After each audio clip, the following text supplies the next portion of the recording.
And this is another special.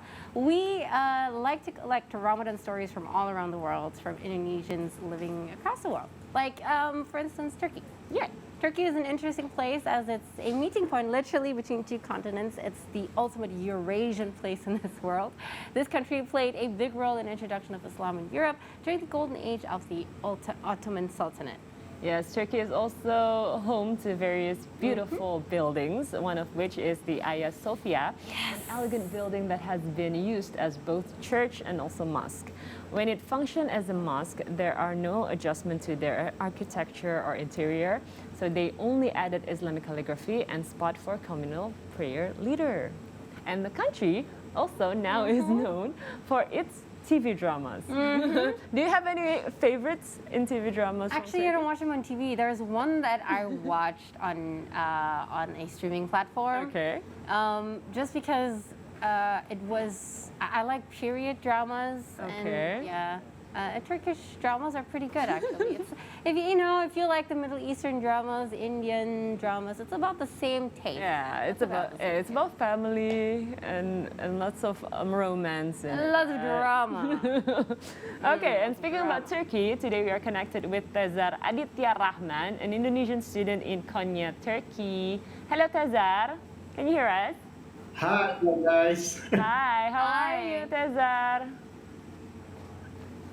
Good here. How are you? Very, very good. So it's Sahur time there. How has your Ramadan been? I mean, it's 8 days in now. How are you feeling? And how is the experience of getting up in the morning doing Sahur? Is it different from when you're at home? Yeah, actually it's 3 in the morning. It's the Sahur, 1 hour to Subuh time. And if we're talking about Ramadan here in Turkey, we're talking about the length of the duration of fasting. And Turkey is doing fasting for 15 hours, so it's basically 2 hours longer than in Indonesia. Yeah, we are in the middle of spring, so the weather is quite good, not very hot, not very cold. It's quite warm. But you know what I like most about Ramadan in Indonesia is the excitement and the festivity. Even though the both country is the country with a Muslim as a majority, but the ambience is quite different. Ramadan in Indonesia is like the whole month is a festival. Yes. While here we're in the middle of partial lockdown, so Okay. yeah, it's called like another day. Ramadan in Turkey. Well, there are still restrictions here in Indonesia as well, so it's not back to 100% yet, just in case, not to disappoint you, thinking that we're partying here, Just to make you feel good right there. Yes. But Tezar, how about the callings for prayer? Do you listen to the azan there? Can you explain a little bit about the ambience during Maghrib or Sahur there in Turkey? Yeah, of course. The Azan is like Indonesia. It's because it's a Muslim population country.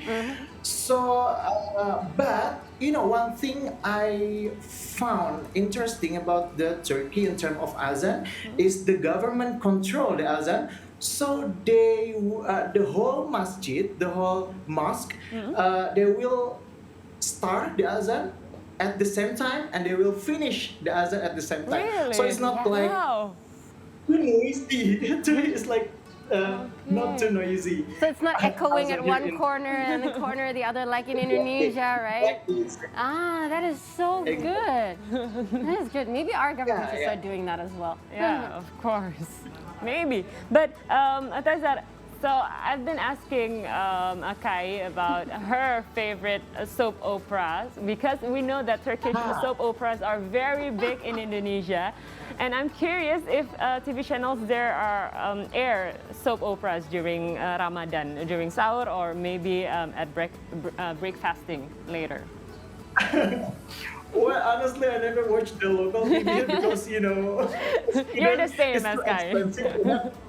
Yeah, the connection of TV cable here in our home. But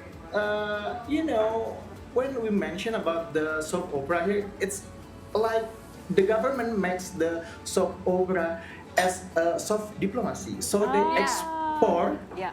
soap opera all over the world, including Indonesia, of course. But I don't I don't watch any soap opera of Pet. It showed in the Netflix. You know what? You know what? I love that he turned it straight into soft diplomacy, making something so entertaining sound so, sounds so serious, because people don't realize that that is one way how two countries cooperate. And I'm Exactly. sure Exactly. perhaps some Indonesian movies might be screened there on Indonesian festivals as well. But when there's one thing about Turkey that I love the most and why I wish I could go back there again, it is the street food. Wow, And okay. I am really curious about, so this is one thing that I didn't get to eat in Turkey last time I was there, because I was only transiting in Istanbul, the airport. I wish I would have gone out. But how does the kebab taste in Turkey, for real? What The is real a real kebab. kind of Turkish kebab? Because I know that the adanas are the skewered meats, but how do they eat it? Do they eat it in pides as well, in bread, or do they just eat it with rice, or how do they do it in Turkey, the real way? Basically, you can enjoy the adana with both way, with the pide or with pilaf or rice. But there is a misconception among Indonesia about kebab. Like the kebab in Indonesia, but the kebab that we know in Indonesia, known as doner here. So if Yes. you order some kebab here in Turkey, you will get the smoked beef or smoked chicken with pilaf, with the rice. So yeah, there's a huge okay. misconception I see. actually. But about the food in Turkey is like Turkey's food was influenced by Middle East food Yep. actually. Yeah. A lot of spicy, but and flavorful. And when we're talking about the sweets, it's very. I think Turkey's sweet is very, the best that Really? I have tried. Oh, yeah? You can mention baklava, Turkish delight. You have to try it when if you have a chance to visit Turkey. Okay. Do you eat Turkish delights or baklava during break fasting? Of course. It's at the first time you taste it, you will feel it's very sweet. Yeah. But by the time you're really used to it. Okay. But what sort of local dishes would you suggest for us for sahur or maybe breaking the fast? Because our tongue, our taste palate, Indonesian taste palate. We like spices. We like everything to be spicy. Yeah, I would suggest, there is one particular food that only appears during the Ramadan. They call it Ramadan pide, which actually you can translate in English. It's like the bread of the Ramadan, something like that. But as Indonesian, I found it. It's like the normal bread. But one time I asked my friend, what's the difference between this bread and the Regular normal bread? And my friend answered, actually in terms of the form, quite special, and then it's more savory. But as an Indonesian, we're used to eat like flavorful and full of spices food. There's no substitution for rendang or nasi padang, something like that. So you kind of But miss I would those suggest food. But you know Yeah, what? yeah.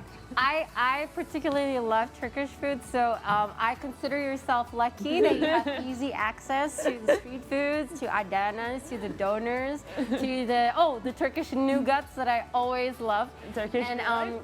I consider you very lucky. So while you're there, enjoy it as much as you can, because I know when you come back, you're gonna say exactly the same thing, that you cannot find OG Turkish food here in I prefer batagor though. I prefer rendang actually. Anyway, What about the other Ramadan customs like taraweh, salat taraweh? Do you have your story there? And is it the same as in Indonesia, or how do Muslim communities, especially Indonesians, do their taraweh there? Well, exactly 2 weeks before the Ramadan, the government imposed the new restriction and the new regulation due to the number of the cases of COVID-19 that significantly increasing. The government has imposed the new regulation of curfew. Previously, the curfew time starting from the 9 and it will be finished at the 5 in the morning.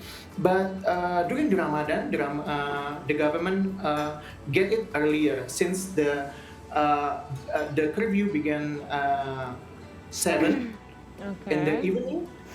So it's not allowed to go to the mosque even for have together within an Indonesian community, and the mosque is not conducting the taraweh. So yeah, like the last year Ramadan, we also have to do our taraweh in our home, unfortunately. Oh, so it's still just the same. But out of curiosity, if I was wondering, I know you don't live in Istanbul, but I was wondering if you knew whether Hagia Sophia has recently turned into a mosque fully, and whether it also is open for prayers, especially Eid Salat Eid later, or any of the Ramadan customs. Because you just said it's not open for Tarawih, but I was just wondering for other prayers and perhaps on the D-Day. Well, actually, the mosque is still open during non-curfew time, so you can do the Salat Zuhur and Asar at the mosque, but during the curfew time, you are not allowed to enter to the mosque. So I believe that Hagia Sophia is still open even for tourists and for the prayer during non-curfew time. Oh, okay. I see. Okay, so Tezar, I know that this is not your first Ramadan in Turkey, and you have mentioned that you have sahur there, you have azan there, you have break fasting, almost the same as Indonesia. But what are the Ramadan customs in Turkey that cannot be found in Indonesia? Apart from the bread. Hi, Tezar. Okay, I think Tezar. Tezar is freezing. Hi, Tezar. Can you still hear us? Okay, I think we lost him, but oh my goodness! It's a good talk with We're just in the middle Tezar. of a very heated discussion about Turkey. It's one of my favorite places in the world. Okay, anyways, thank you, you, Tezar, Tezar. for joining us and giving us a glimpse of Ramadan in Turkey, because we have here Akai, who's very, very missing the Turkish delights and baklava and everything. You know, Turkish food. I particularly love Turkish food because I didn't grow up in Turkey, but I grew up in Germany where there is a big Turkish community where the food there is original as it gets. Okay. So I'm just like, whenever I hear stories of Turkey, I was like, so how's the food there? Are you bringing some food home? How's the food there? But I love food. I love food, right? And it's the wrong time to talk about food right now where everybody's fasting, Kai. Anyway, Thank you so much. And we'll be right back with more news for you right here on the C Morning Show on C Today.